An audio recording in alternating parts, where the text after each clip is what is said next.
Kesulitan ekonomi hingga harus jual rumah, Bedu ungkap cara lewati masalah bersama istri. Komedian Harabdu Thohar alias Bedu mengungkapkan cara melewati permasalahan di keluarganya bersama sang istri.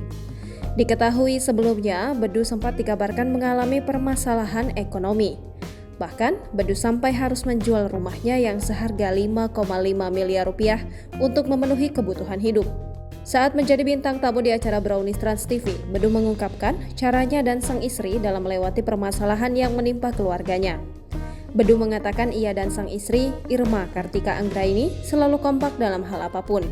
Yang terpenting baginya, ia dan istri bisa sama-sama menguatkan. Ya harus kompak, yang penting kita sama-sama saling menguatkan, kata Bedu dikutip dari YouTube Trans TV Official pada Kamis 23 November 2023. Tak hanya itu, kata Bedu, keduanya juga harus bisa sama-sama mendukung di setiap pekerjaan dan dalam hal mengambil keputusan. Dalam kesempatan yang sama, Anggraini akui tak mempermasalahkan soal suaminya yang kini sudah jarang tampil di TV hingga berdampak ke permasalahan ekonomi. Sebab soal turun naiknya kehidupan, Anggraini dan Bedu sudah menjalaninya sejak awal pernikahan. Selain itu, Anggraini menyebut anaklah yang juga menjadikan dirinya dan Bedu bisa kuat melewati setiap permasalahan yang ada. Meskipun merasa sedih dengan keadaan yang seperti sekarang ini, ia dan suami harus tetap terlihat kuat di depan anak-anaknya.